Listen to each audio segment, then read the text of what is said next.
Saya pengen kita ke Piala Dunia, Bang. Siap. Semua juga pasti punya ekspektasi itu. Cuma permasalahan saya ini agak ragu gitu kan.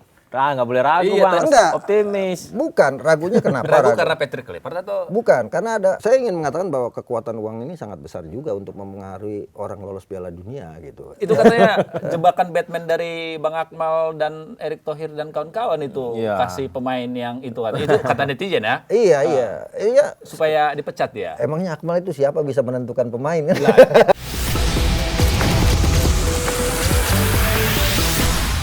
Salah satu PR lagi misalnya bagaimana supporter away ini yang tidak diizinkan dalam waktu 3 Liga tahun Super. bisa segera dieksekusi untuk kembali bisa dinikmati sepak bola oleh seluruh kalangan gitu, bukan cuma hanya tuan rumah. Kenapa?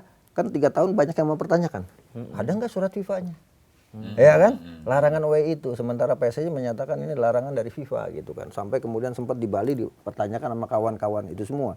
Nah, sempat saya dipertanyakan sebagai mantan tim gabungan independen pencari fakta, kan rekomendasinya itu dari TGIPF. Jadi sebenarnya yang disampaikan oleh FIFA itu hanya untuk melakukan transformasi sepak bola Indonesia. Nggak ada soal Transformasi larangan sepak bola. away. Larangan away secara itu tidak. secara implisit tertulis tidak ada gitu kan. Yang ada benahi juga supporternya, ya kan, benahi stadionnya, benahi supporternya, benahin pengelolaan kompetisinya gitu kan.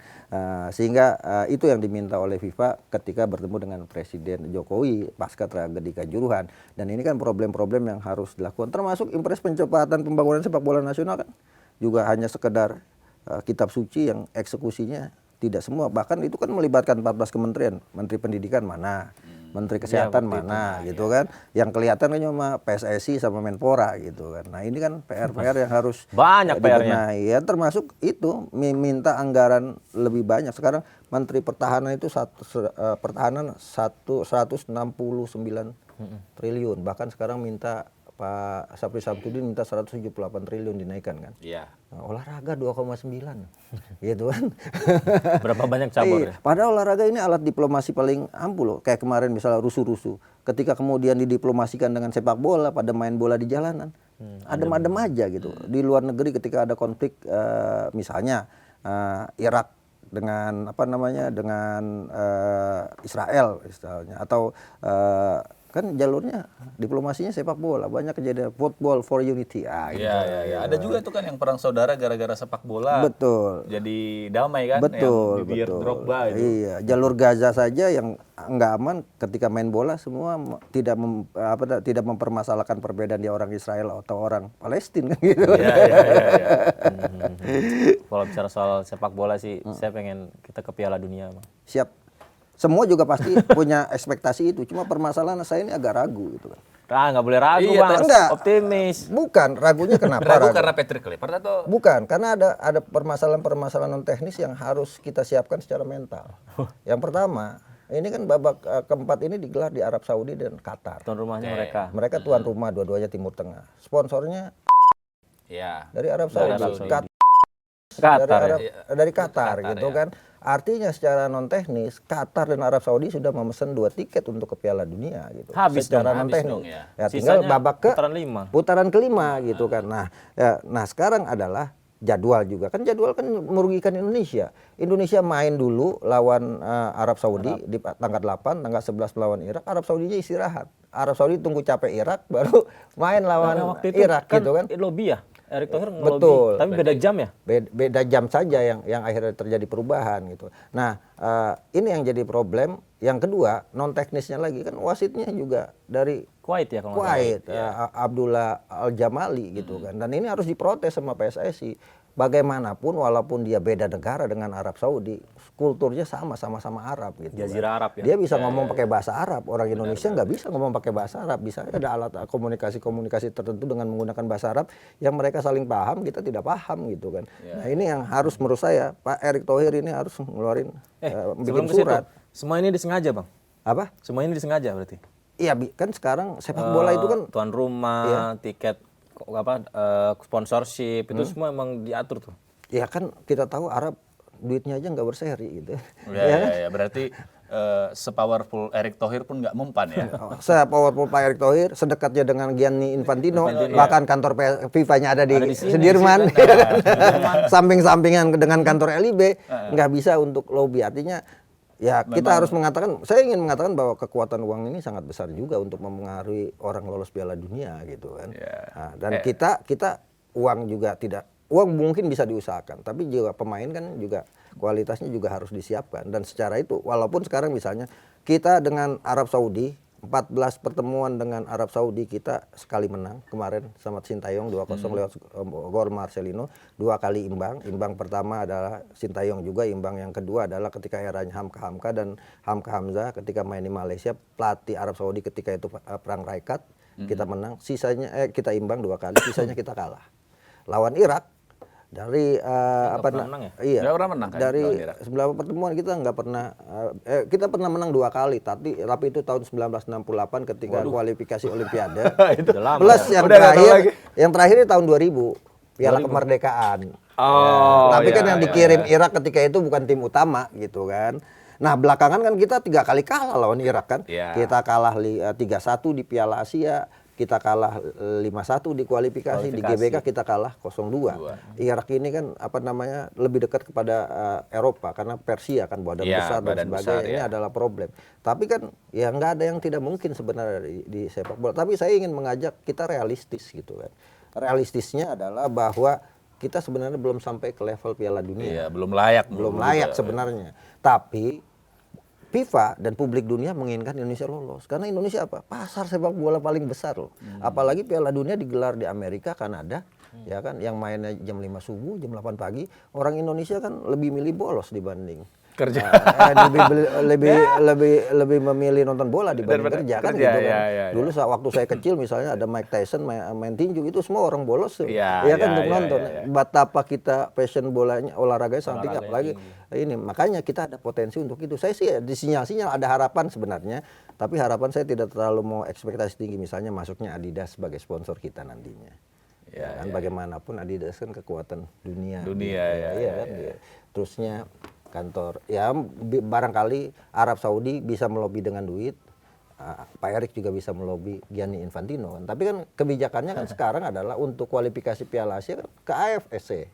Iya kan, lebih banyak perannya di AFC. Bukan pusatnya. AFC kan presidennya dari Bahrain. Bahrain agak kecewa karena kita kalahkan dan gagal ya kan.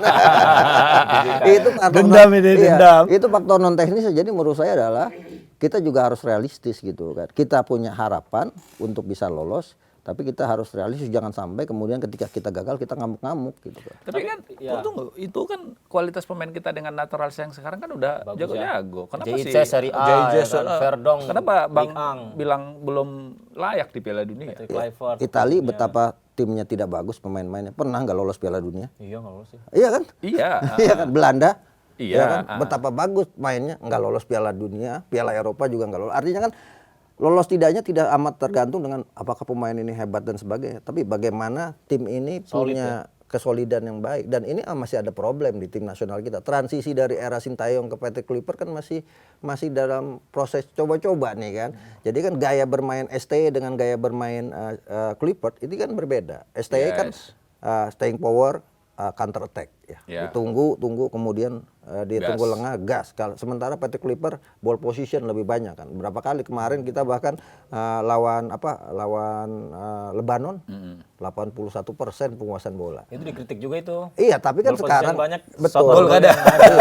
Sekarang kan gitu. Sekarang sepak bola kan sepak bola resultan. Nggak penting itu ball position, yang penting cetak gol. Nah, ini problem kita. Tidak ada hadiah untuk permainan indah. Betul. Dan ini problem kita. Kita tidak punya striker yang mumpuni pasca oleh Romani cedera ya kan. Sekarang misalnya pengganti Mauro Zilstra, kemarin banyak peluangnya, nggak bisa lawan Lebanon. Kemudian Ramadan Sananta juga tidak begitu efektif. Bahkan ketika pakai Palsenain dengan memasukkan Eliano Reinders juga tidak begitu efektif. Marcelino Ferdinand tidak juga begitu efektif. Masih ada problem yang harus dibenahi oleh. Ada masalah, Salah satu problem yang paling besar sebenarnya bukan kualitas pemain, mentalitas pemain. Mental juara itu kan yang dibutuhkan. Menarik juga ya Bang Akmal ya. Meskipun Arab Saudi diuntungkan ya dengan mereka udah menyiapkan segala macam.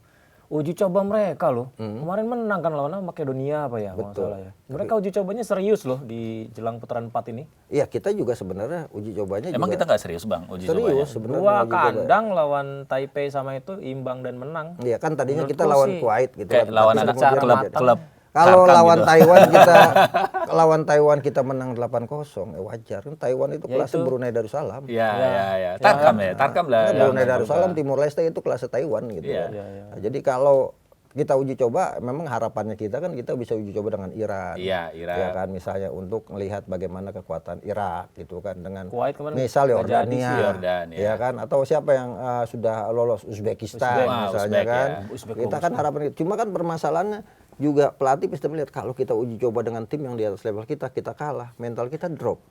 Ya kan? Makanya dicari diimbangi dengan cari yang lemah biar menang, sampai cari yang sedang-sedang dikit yang bisa kita menang tipis-tipis Yang gitu sedang kan. imbang. Iya.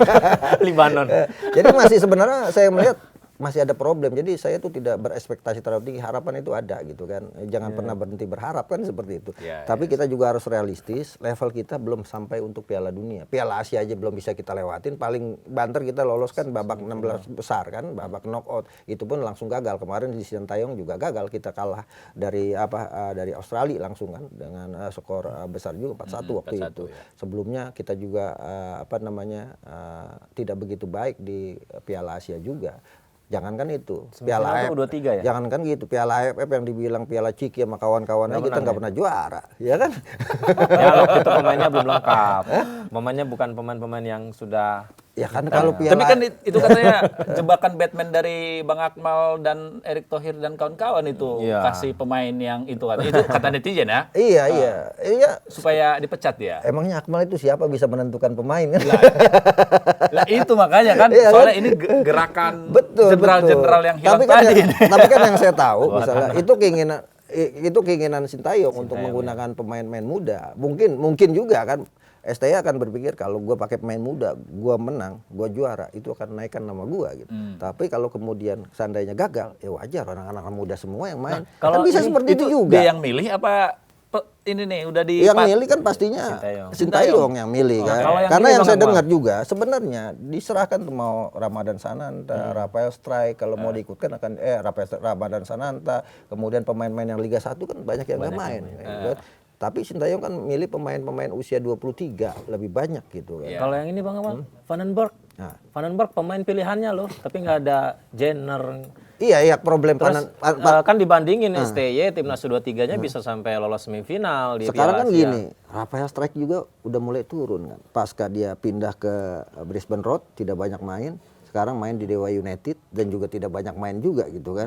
Strikernya nih misalnya. Nah yang menurut saya Gerard Vandenberg juga sama Patrick Kluivert. Dia juga masih harus beradaptasi. Dia tidak punya waktu juga. Dia kan langsung main. Piala AFF langsung main. Tanpa ada uji coba.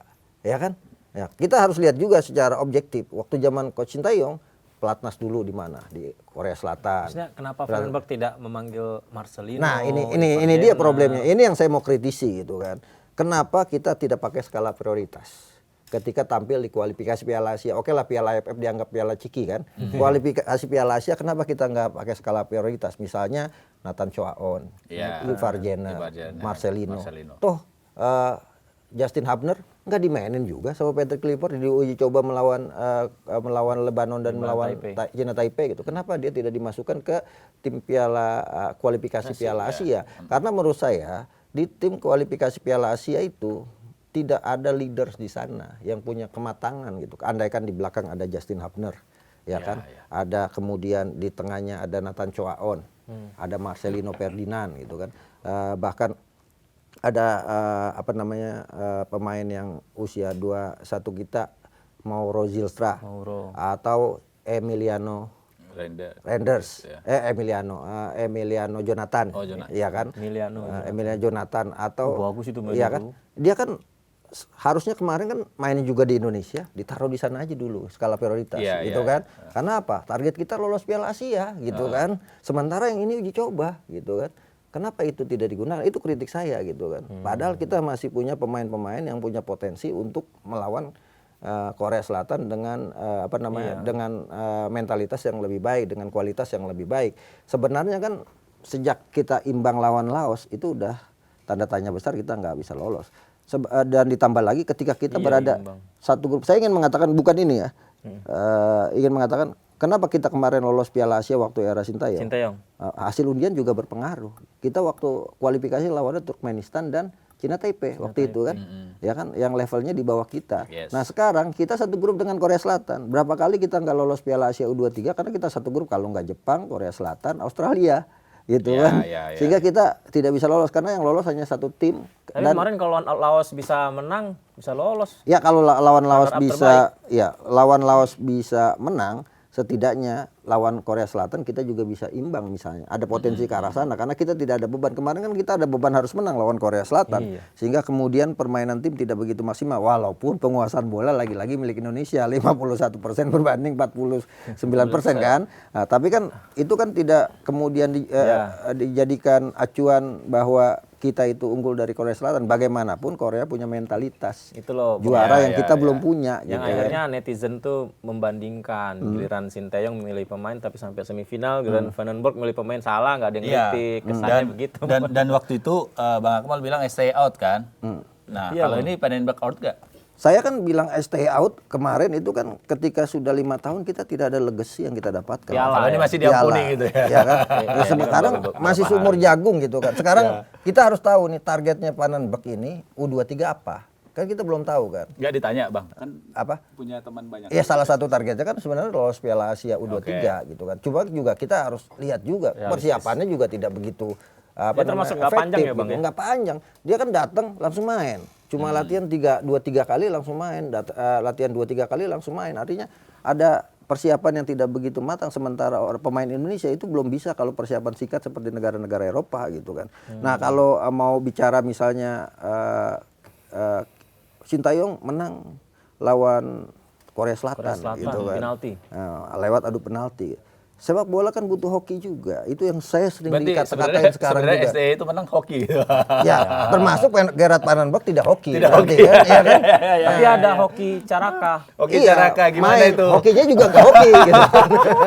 Udah namanya hoki. Ini kan nggak hoki gini, ya? orang salah tafsir. Orang menganggap bahwa hoki itu kita duduk leyeh-leyeh, tahu-tahu dapat apa yang kita mau, itu salah gitu. Tapi dia bagus kok. Dalam Islam nih, dalam Islam itu kata-kata ulaika humul muflihun dengan segala perjemahannya. Palaha itu, muflihun itu, kan itu artinya beruntung. Hoki itu disebutkan 49 kali. Gitu, kita kerja keras, kita ini dapat keberuntungan. Maka kita dapat apa yang kita mau. Tapi ada juga yang kemudian sudah kerja keras nggak dapat apa-apa juga kan gitu kan. Artinya kita tidak dapat keberuntungan di sana. Jadi keberuntungan itu sebenarnya hak istimewa yang diberikan Tuhan kepada orang-orang tertentu. Bukan hoki itu kita dudukin. Jadi kalau saya bilang Sintayong hoki, Sintayong punya keistimewaan di mata Tuhan gitu kan.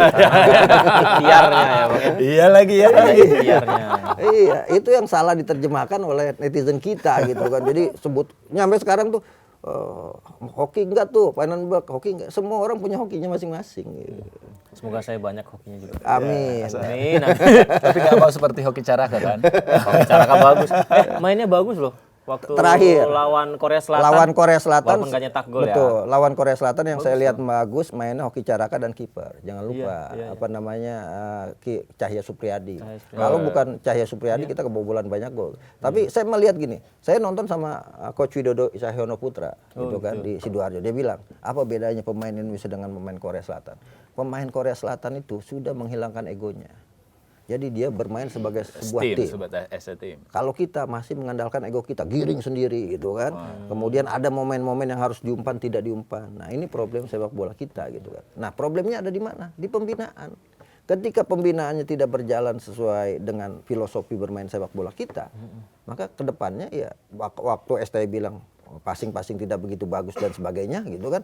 Kiper main seperti kedebong pisang, diam aja gitu kan. Yang kritik-kritik awal dia, ya karena faktanya di level grassroots latihannya masih semacam itu. Dan itu yang harus dibenahi gitu kan. Jadi menurut saya sekarang ada level di mana kita punya harapan di tim nasional, tapi jangan lupakan pembinaannya.